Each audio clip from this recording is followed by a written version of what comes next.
Bueno, empezamos el primer match entre Speciation y SPLYCE.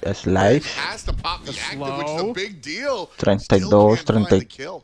Medio minuto de partida y se fueron súper agresivos contra Aquarius, que lo dejaron prácticamente muerto. Casi hacen la first block. The only thing they're losing is a mid-wave off of this because they're stripping away the blue to compensate. Aquarius had to back, as did Anister. Look where he went. He went towards his back left camps, avoiding his own speed. He's assuming that the speed buff's already gone. Well, I mean, that's the SPLYCE did eventually get the kill. In air quotes, as you like to say.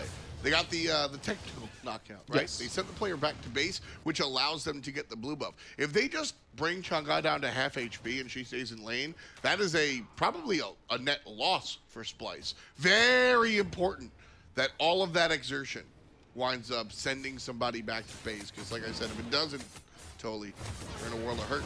And Anister just now hitting level 2 as Sino should be hitting level 3 once he gets his own speed buff. They didn't strip away the speed out of Space Station, but Anister is playing as if it's already down. So whether it's a kill or not, whether it's an invade or not, it's working just as effectively. And SPLYCE don't necessarily have the goal lead quite yet because of this dual lane pressure. Look at all these archers. 82% de que gana Speciation contra 18% de SPLYCE. Y'all at home think that SPLYCE is going to take the victory, and so many interesting things in this game already, and I want to sort of approach what we were talking about the metagame and how to set the board, if you will, right? Roar getting aggressed on, but I don't think he'll wind up in a kill. Meanwhile, Sino in the enemy jungle want to keep Anister down here. We see two different responses to this world. Space Station and SPLYCE seemingly have a meta where they're going to go mages in the solo lane. They're going to forego the tank. So Sinosure picks the Arlong Shen, which he's been doing, and will be a pseudo tank in the jungle. So now you have 1.5 tanks. Whereas Space Station goes the opposite and finds a Mercury, which is somebody that's going to murder the mages. So you have basically the I'm sort of filling the role, and I'm going to punish you for making that choice. Two different sides of the coin to react to the same meta. Oh, and the dual lane Barracuda just barely getting knocked up. A lot of pressure from Space Station Gaming because of the Sylvanas pick. Those AoE basic attacks working out beautifully. Yeah, free Barracuda. The Space Station es un gran dúo. Thus far, and that hurts a lot in this mage versus mage matchup, especially Chang'e that has very short cooldowns to be able to compensate for her lack of burst damage early on. So that's why Aquarius goes for the meditate. Now this is definitely, and I was just going to bring that up, great point there. Not a good thing to not get your blue buff. By no means am I saying it's okay for a Chang'e. But between the bunny rabbit and the meditation, as long as Aquarius intelligently uses this relic, he should be okay. It might be a situation where Aquarius might need to think about investing in a mana chalice if his third blue buff gets stripped away, because the experience gap for Divios is starting to get a little out of control. He hits level 5 first. The rotations is going to be a lot quicker from this Ra. Yes, Chang'e gets increased movement speed while she uses abilities, but the Ra passive is significantly faster and for a longer duration. Yeah, with Chang'e, you have to spam cast your abilities to actually get that movement speed. And in practice, folks, we don't do that. No hay Ra, on the other hand, pops all the abilities and then zooms through the jungle. And in practice, many folks do that. So, and a continued conversation, if you had the blue buff, Aquarius might burn those abilities to traverse the map. But especially without the mana renewal from that buff, we won't see that rotation happen like that. And this team, Space Station, is just so powerful across all cylinders because, look, even though Anister just now hitting level 5, Asino's probably going to hit 6 off of this wave, the pressure from Jeff and Barra is able to still hold their own in the dual lane, trying to deny a lot of gold between them. Sino gets wrapped up. Uy, acá puede morir uno. Se escapa Arlong Shen. Interesting ultimate from Anister. Thought that he could just, I guess his plan was to just try to delete Sinosure there, because he knew that Best was local, and he knew he didn't have any personal help himself. So Andy thought he had the damage, but certainly didn't. He also knew that Sino's beats were down. It was still down for about 20 to 25 seconds during that engage. Space Station communicated that to Anister as Aquarius uses that involved blue buff yet again. being stripped away. Divios and Sino able to control the right side of this map, and Anister wanted to trade out ultimate for ultimate. As long as Sino uses that ult defensively, well then the rest of their teammates can breathe easily, not having to worry about this taunt. Purple buff is going to be taken by SPLYCE. Jeff was positioning like he might get cheeky there. That's why I held my tongue, but not going to be the case. Sino and his solo lane Ra. And I mean, solo lane Ra, it's funny because as we make our way from the meta and look at these mages and the solos, Ra is one of the original solo mages, right? I mean, this is something that when you were playing solo, this was something that you kind of had to have in your arsenal to a certain extent. It has the range to be very safe between not just the Celestial Beam, but also the very short Searing Pain combo. So if you're getting zoned out, as long as you're level 5, you could still clear the wave very quickly. It's never a true zone. You could drop the heal at the melee minions and just run away. Just tag them for the experience and the goal. As Aquarius is going to get hit for quite a bit of damage. Those pen boots receiving that extra power versus Aquarius' cooldown. Chonga se trae cooldown. Ra trae las de penetración. Que eres it's only level 8 Ra, so that's not even maxed out quite yet. And with the build from Divios, it leads me to believe he's going to go cooldown reduction elsewhere with those pen boots. Andy not able to find that one off the bat. Chronos Pendant, a very powerful item, 100 power on it in addition to the super CDRs. Might see that one come out later on. And boots are done. Now I'm really interested to see where the build goes. Jeff ya está rotando a la mitad. Not going to build full Mientras tank. Barracuda se queda solo en su línea. We will probably see maybe 2 tank items. I really expect to see more mage-friendly builds here, because like I said, it's a Cold War. You only need a tank. Mercurio. Ultimate out of Sino forces ahí llega la ayuda, 4 contra 4, 4 contra 4, 4 contra 4, ahí va. Ra le quita.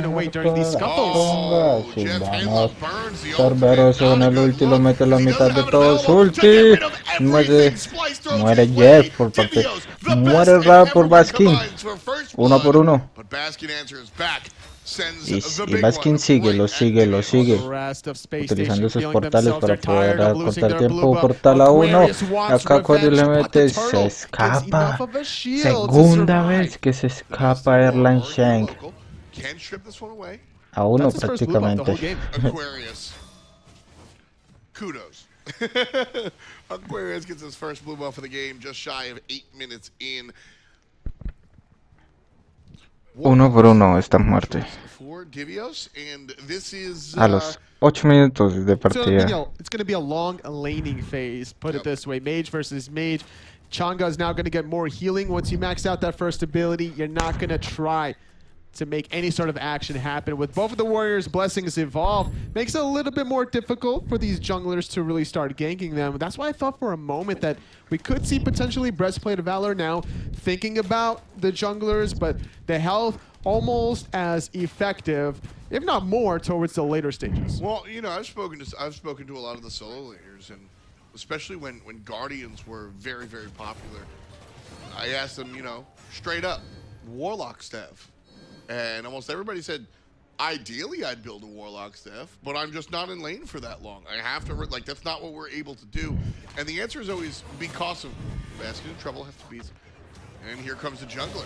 Anister wraps one up. The ultimate from one is good enough. Mataron. From the best is one. Esa Silas, pero those beads that use. Oh, Best doesn't have the beads either. Almost able to take him out as Baskin's going to get hit by the Ghastly Breath into the paralyzing spin. The root is good as well. The knockup from Sino around the corner. 2 unresponded kills out of SPLYCE. Loving the gameplay from SPLYCE specifically because you can tell that this team has worked specifically on becoming a better unit. A lot of execution and cohesion between these teammates. Everything needed to line perfectly. If Aurora is not there at the split second to apply the slow, he doesn't hit the stun. If Sino's not there to get the root and the knockup for not only Basket, but initially onto Anister that was without beads for about 40 seconds from that blue buff scuffle, that 2 kills is putting SPLYCE on the board. But look at this, the gold, despite all the early game bullying, despite being up 3-1, it's still very close. And I'm still looking between these 2 hunters as Cyclone Spin has been under his own tower line almost the whole game. He's been having some trouble. you know, dealing with what Jeff and Barracuda have been able to do. But luckily for him, the rest of the squad is performing admirably across the map. 2 assists already for his support player. And kills on literally everybody else. Not too concerned there. Warlock staff finished up by Divios. And Aquarius going into that pseudo tank build with the Ward Stone into the Void Stone that I had mentioned earlier. And basically my conversation with the solo lane was, we'd like to build the Warlock staff, but I don't have the luxury because my opponent's going to punish me. And this is that response where, all right, we're both mages now. How are you going to punish me? The answer is you're not going to punish me, so I can go into this. You know, and that's the bigger conversation from where we started with the draft, when I said, if you're not going to go a tank, maybe I don't have to go a tank. That's true. Because if the enemy team doesn't have 2 frontliners, then all of the downside, right? You're matching fire with fire. You just got to play your build at the moment. And currently, Divios is trying to stretch this game out, whereas Aquarius is thinking about the moment of now. Yeah. You're seeing immediate results from the Void Zone because you get immediately 60 protections and a good enough 20 penetration aura. So your low cooldowns are going to be felt more and more. Look where Aquarius is for the flank, though. Ulti de Silvanos, pero todos contra Jeff. Todos contra Jeff. No lo apoyaron. Murió Jeff. Acá murió el Shen por parte de la Civilization. Puede morir. Murió Baskin is still not done. He's getting the portals of the north side while chasing out Aurora. 2 dead SPLYCE members, only losing Jeff. Best taking a lot of damage and they're cleaning up that one. The heal, not enough. Divios make sure to show up and make sure that at least there's a trade. It's a 3 for 2 after an extended engagement. Andenster and Jeff fall down, taking care of the core members of SPLYCE. Sino the best and Aurora all sit down, but 2-1-2 for Sino, 2-1-0 for Divios. About a half-level lead on Divios, about even on Sino. And Aquarius's ultimate was just now available. He didn't have it for that team fight. That could have been the turnaround that they really needed to not have to lose Andenster, to not have to commit so deep under that tier 1 tower. Divios probably would have been another casualty, so Aquarius has to be more mindful about just throwing those away during the laning phase or even defending his own blue buff off screen. Yeah, I mean, that ultimate can be very, very big. You can see a true tank item being built by Aquarius, so not quite subscribing to what we were talking about earlier. Aquarius will be going into the pseudo tank role.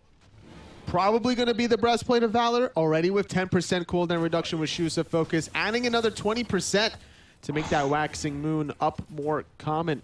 It's not a bad look to make this utility solo laner still be useful in the mid to late game stages, just as a Warrior does. A Warrior gets in the thick of things, and Chang'e can do that too if you build her that way. Andenster just wants to be killing people. Katana, boots, and that's it. Now we're going into crit, baby. Very soon we're going to see Andenster really start to swing. Divios and Aquarius battling it out here, and Divios 38 stacks on that Warlock staff. Going to go back to base. I am so invested in this solo lane, Anatoly. The thing is, Divios is able to really just out-rotate Aquarius every time. The mobility you get is too much to handle. 13 minutos, 14 minutos de partida. 4 muertes contra 5 favores lives. Aquarius proxying between tier 1 and tier 2. This is his moment to make the rotation first, but Divios is ignoring the right side. He's making this rotation. And he dodges the best, just barely. Aquarius crossing the street. Sakai 3 contra 3 dándole a Rakko utiliza el último escapar. Jeff corre porque son 6 contra 3. Aquí llega Aquarius a ayudarle, pero ya son 4. Vamos, Aquarius escapa. Jeff sigue corriendo.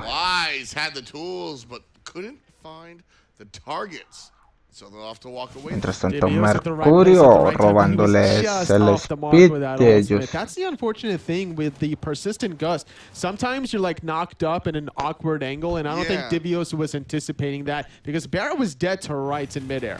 Tough stuff there to see what Divios trying to deal with. Still a very slight lead on him, very slight lead on his enemy jungler, but the bigger lead in middle lane. Baskin, no surprise, level 14, highest in the game, tied with his jungle and his solo lane, who also has a lead. Or excuse me, his Hunter, who also has a lead 2 levels above Cyclone Spin.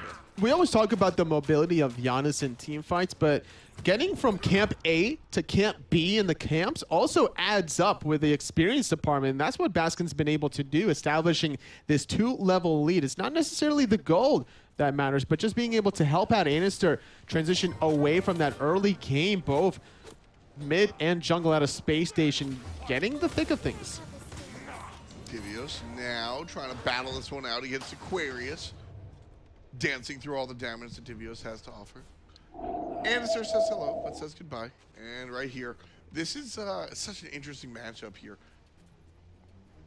Barracuda versus Cyclone Spin. Trying to see who has the open window for the Gold Fury, while at the same time still get their farm. Cyclone Spin with red buff, not interested in this team fight. Very uncharacteristic of how he used to play the solo lane when he was always looking to either just straight up fight or look to bait somebody in a bad engagement. But that's just the difference between solo lane and the hunter position, and looking to make a little bit of an ambush play with Barracuda in the jungle. But Cyclone Spin too patient for that. Sitting at 0-0-0 as a Jing Wei is not uncommon in the SPL. Not at all. Jing Wei kind of just chills out there, uses the passive to rejoin, and then later on just kind of does a lot of damage. The hunter stuff. Being able to chase you down once you use the agility, you get that Fatalis effect that makes it very easily to chase down a lot of low health members, and Anister's now the one invading the speed as opposed to how it started off the game. Sano's mad, but the enemy team love this call. Gold Fury por SPLYCE. Llegan a defenderla, pero ya le meten el stun. Tienen que soltar sus dedos y SPLYCE hace la Gold Fury. And really just not take away anything else. Space Station Gaming with the first Gold Fury, 3,000 gold in the lead. Anister was the sleight of hand that Space Station needed to secure that one. They had eyes on the deals, they had eyes on the best. Between Searing Pain and not having to worry about I'm a monster, that was a relatively free, calculated call. Even Aquarius was there, making sure that if there was some sort of contention from Aurora or Cyclone Spin, that Waxing Moon would deal damage to the Gold Fury and probably stun any incoming SPLYCE members. Waxing Moon does damage in its own right. I think that people always remember getting stunned by the Chang'e ultimate, but they don't remember being stunned at how much damage they took from the Chang'e ultimate. I mean, at max level, to just put scaling into perspective, at max level with this Warlock staff, you're hitting for 600 pre-mitigation. It's doing a lot of damage for sure, but you're more worried about a lot of these lower cooldown reductions because you're getting 30% between the 2 completed items from Aquarius. So more often, Waxing Moons is what it's going to be about at a Space Station, trying to utilize not just their heal between Chang'e and Sylvanas, by the way, but the utility of the root, the pull, the potentially 5-second stun if all 5 SPLYCE members gets hit. That's really the goal. Now, will he find the goal? That remains to be seen just yet. Space Station maintaining their little lead. SPLYCE obviously hoping for a different outcome, but right now I'm not too sure. I mean, look at Divios just taking this fight to Aquarius. Not concerned whatsoever. He has more health with the Warlock staff, and that's what he's going to abuse every single time. He doesn't have the cooldown reduction, so that's what Aquarius has going for him this game. But the way Space Station have been playing thus far is very methodical. They're taking these small little steps to outmaneuver SPLYCE because of the Giannis. It's the threshold, it's these portals that are making it difficult for SPLYCE. Well, there's 1, 2, 3, 4, 5, 6 portals. 4 players and 1 target. Space Station Gaming making rotation on the short lane. SPLYCE's Divios had 1 planned out already. Pyromancer is here, and that might be where Space Station turns their sights to. But SPLYCE are local and will deter. Good vision from SPLYCE. That Sentry Ward on the top right mid Harpy, and then being able to scout out the intentions from Space Station. Yes, Divios is tanky with Warlock staff between Voidstone. Only tier 2 silver breastplate, giving him 35 physical protection. Is still not enough to prevent that 4-man gank from happening because there's only an Aegis from Divios. If he gets caught in the Wrath of Terror, Anister's just going to start punching him down. Yeah, this is a pseudo tank build. This is in between. Let's say there's a 0 to 10 tankiness scale, right? 10 being a Geb with all of the items, and a 0 being, I don't know, Hebo with all power, right? You're sitting kinda, I don't know, where do you put this guy? Maybe a 6, right? You're halfway. He's still tanky, but where I was going with that is that he's playing a Rod that has high increased movement speed with his passive, but he's not a Kakolin that has a jump over a wall or a Bologna Osiris that can be able to do that, right?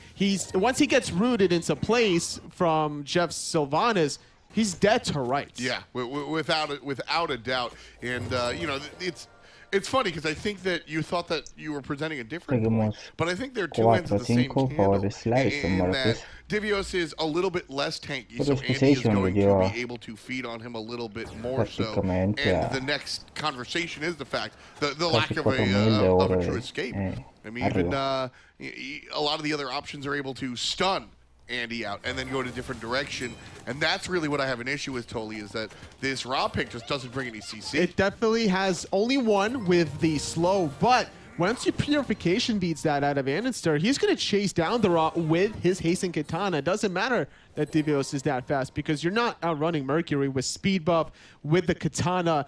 It's just too much. Yeah, way too much.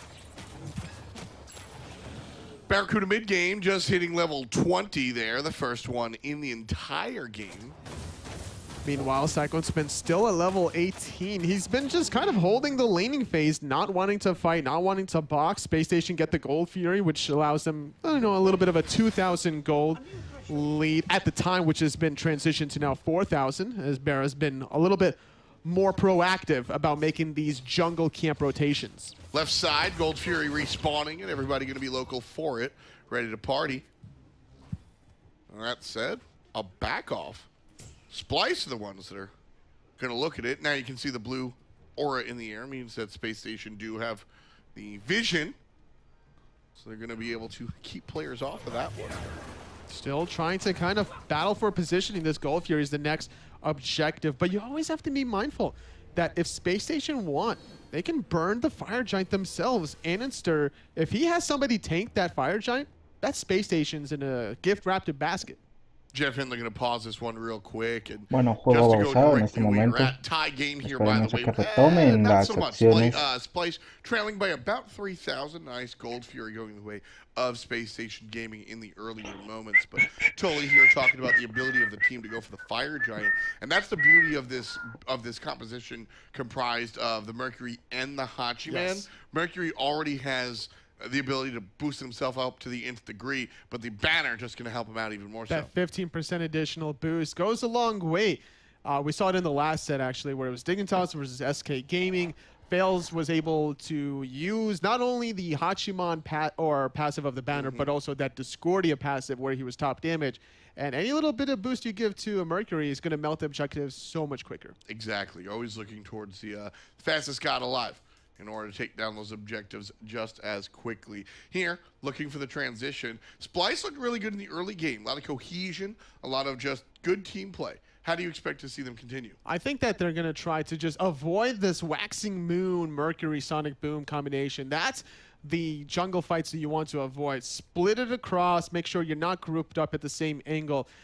Best and Divios, they want to play off of each other, but not too close where they're getting hit by both those abilities. So late game, avoid Annister, or just to make sure you peel for your backline. If Annister is getting off those free shots, something went wrong. Yeah, got to be able to make sure to keep a track of the Mercury. He's one of the harder characters to really deal with and figure out. So when you're in these battles, just got to make sure you're able to deal with that. Moving on across the side, Space Station Gaming, Aquarius on the Chang'e. What are your thoughts? Even though he lost so many blue buffs this game, he's been able to really just bounce back. There was not that much action in terms of diving him under the tower line. They did force him to back level 1 prematurely, strip away like 3 consecutive blue buffs. He finally was able to defend his 4th blue buff and strip away Divios' 1 to the point where he's now in a fine position. He has the utility items that he needs to be able to make an impact with all of this cooldown reduction. I think it's time that Space Station are going to lean on this first pick Chang'e. We'll certainly see if it's able to come to fruition and do the work. Well, we're going to get back into game. Excellent. 22 and a half. Listo, volvemos a la acción. 23 minutos de partida. 4 contra 5, favor SPLYCE, somos muertes. With this Lotus Crown, the good thing about the Chang'e versus the Ra is you're a mobile healer, whereas Ra, you drop the healing blessing, and that's where everybody has to stay if they want to receive that healing. So the Lotus Crown going to be a little bit more effective, not to mention the healing cooldown reduction between Aquarius and Divios as well. It's going to be just astronomically different. Space Station now, as I said, a slight lead. About 4,000, give or take. These teams really want to play it slow. We saw the teams earlier today take games in 25 minutes or less. SPLYCE and Space Station, quite the opposite here. Want to cherish their solo lane choices. Level 20 on Aquarius, level 19 on Divios so far. Still trying to make it happen around this goal Fury. Only the first one out of Space Station was secured, and that was when the moon aligned perfectly to make an eclipse, because the two big bursty mid mages and solo mage wasn't there.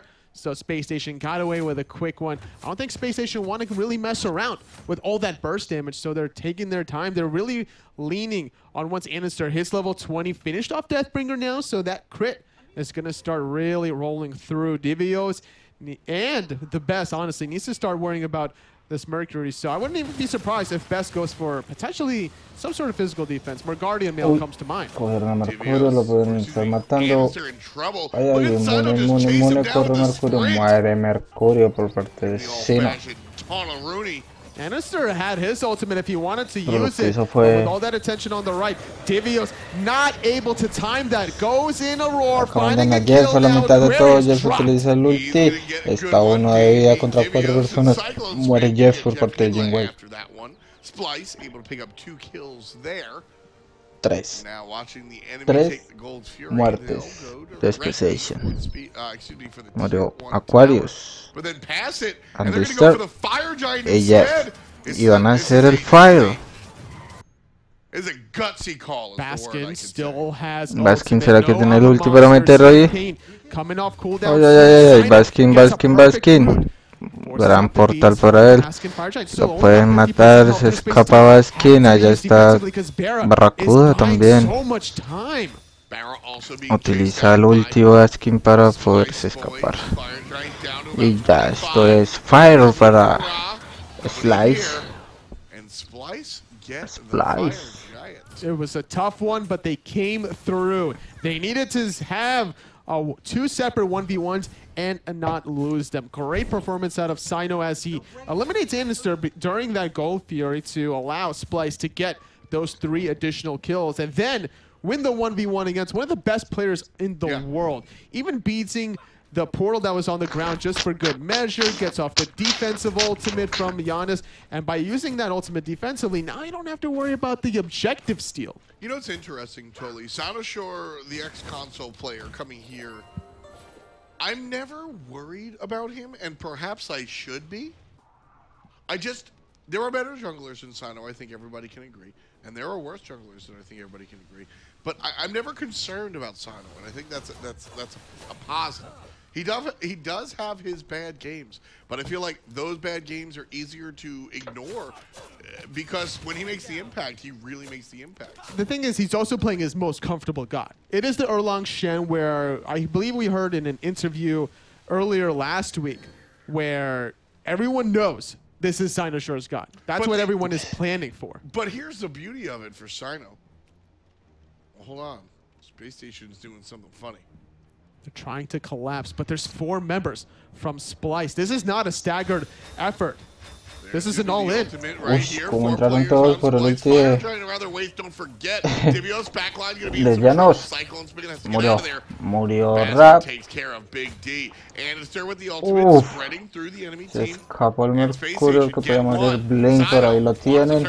Ulti de Cerberos, pero puede morir. Murió Cerberos. Aquarius, qué buen Space Station are getting back in the game, man. It's barely escaped. Aquarius will take the portal to buy a moment. Best ultimate fizzled away, so it wasn't even fruitful whatsoever. The Aegis from Divios was just not enough to really survive this one. The problem there, I really think, ellos 3 quieren tumbar la otra, acá se lo puede tanquear en 3.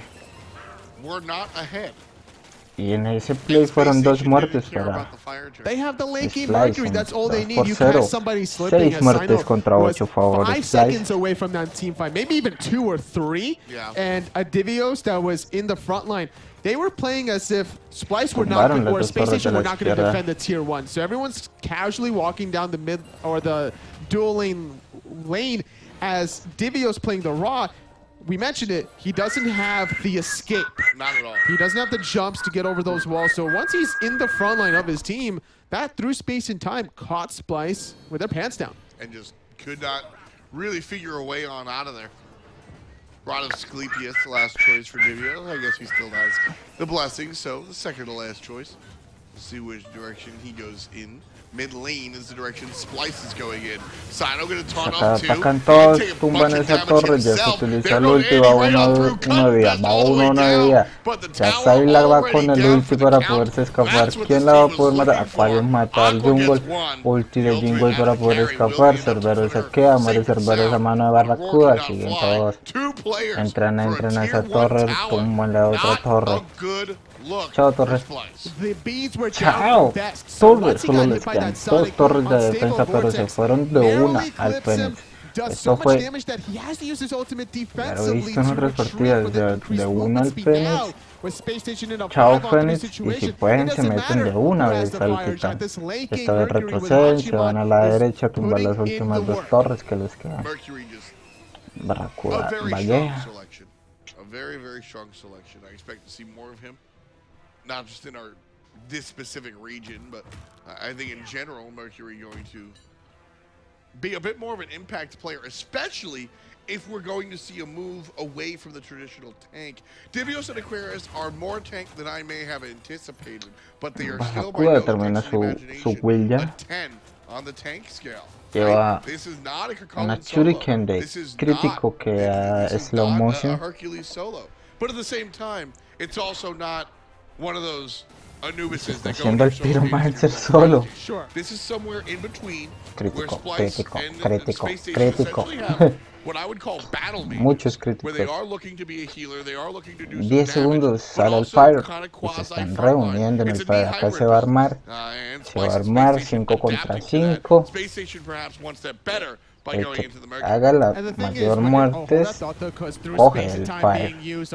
Así de fácil. With that Mad Guy's cloak, a lot more difficult to pop that one off cleanly. Jeff Hilla needs to be the one to find the root or the pull, because you don't want to use the waxing moon when that Mad Guy's cloak is still up. And we were talking about the tankiness level from this Raw compared to other gods. Warriors just have higher base health per level, higher protections per level, and that's additive once you get up Nadie to that comienza a level atacarlo 20 porque mark. saben que tienen Gotta keep that one in mind. que cancelarlo, y cuando comiencen a atacar, Inching up. hacer This time, down almost 10,000 gold to Space Station. las skills de ellos, los poderes de ellos, tienen que esperarse este tiempo para volverlo a utilizar, y ese es el momento que ellos tienen que entrar, cuando no pueden usar ninguno de los poderes que ellos tienen. Que ya le están dando y están esperando para quitárselo, ahí fue, Speciation, roba el Fire, aparte matan 2, a Raya Syla, 3, Cerberus también muere. Mercurio está persiguiendo a Jinwei, inmune, chao Jinwei, 4 por 0. Se meten directo, o sea, Fénix, no, nada de Fénix, directamente al Titán. GG, game para Speciation. Match 1, Speciation 1, 1-0. Bueno, esperemos la segunda. ¿Quién será el MVP para ustedes? Para mí es que muchos hicieron buenos plays, pero voy a estar entre BASKIN y Aquarius. Esperemos la decisión.